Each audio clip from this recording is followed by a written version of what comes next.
Welcome to my channel. నువ్వుల పల్లీల లడ్డు తయారు చేసుకుందాము. చాలా హెల్తీ అండ్ కాల్షియం పుష్కలంగా ఉండే రెసిపీ అన్నమాట. ముందుగా ఒక కప్పు వరకు వేరుశనగ గుళ్ళు తీసుకొని సన్నని మంట మీద ఈ విధంగా కలుపుకుంటూ వేయించుకోవాలి.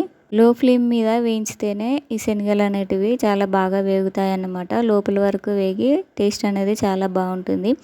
హై ఫ్లేమ్ మీద వేయించితే అవి పైన కలర్ మారి లోపల వేగవు అన్నమాట. చూడండి, చూసారా, ఈ విధంగా కలర్ ఉండాలి. అప్పుడు మనకి పల్లీలు అనేవి పర్ఫెక్ట్గా వేగినట్టు. తర్వాత అదే కప్పుతోటి ఒక కప్పు వరకు నువ్వులను తీసుకోవాలి. నువ్వులను కూడా సన్నని మంట మీద ఇలా కంటిన్యూస్గా కలుపుతూ వేయించుకోవాలి. చిటపట అన్న తర్వాత ఇలా నలిపి చూస్తే మంచి వాసన వస్తుంది. అప్పుడు స్టవ్ ఆపేసుకోవాలి. వేయించిన పల్లీలను ఈ విధంగా పొట్టు తీసేసుకొని ఒక మిక్సీ జార్లో వేసుకొని మిక్సీ పట్టుకోవాలి.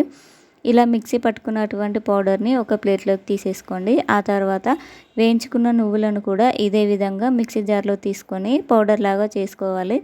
ఇప్పుడు ఒక కప్పు పల్లీలు, ఒక కప్పు నువ్వులకి ఒక కప్పు బెల్లం సరిపోతుంది.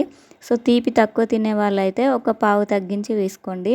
పావు తగ్గిస్తే సరిపోతుంది. తీపి అనేది సెట్ అవుతుంది అన్నమాట. ఇలా బెల్లం వేసేసుకొని ఒకసారి మిక్సీ పట్టుకోవాలి. ఈ బెల్లం అంతా నువ్వుల పౌడర్లో కలిసిపోతుంది.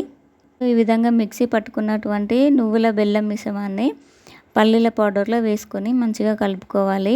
ఈ బెల్లము అండ్ నువ్వులలో ఉండేటువంటి ఆయిలే మనకి ఉండకట్టడానికి సరిపోతుంది అనమాట.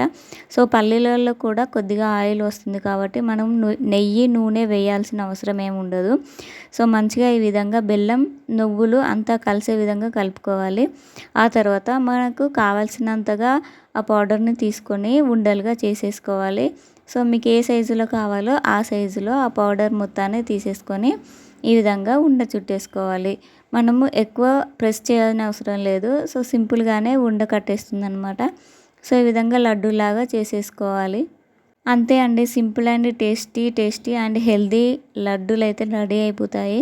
సో రోజుకొకటి తిన్నామంటే మనకి కాల్షియం అనేది పుష్కలంగా ఉంటుందన్నమాట. పాలలో కంటే నువ్వుల్లో కూడా కాల్షియం పర్సెంటేజ్ ఎక్కువగా ఉంటుంది. వీడియో నచ్చితే లైక్ చేయండి.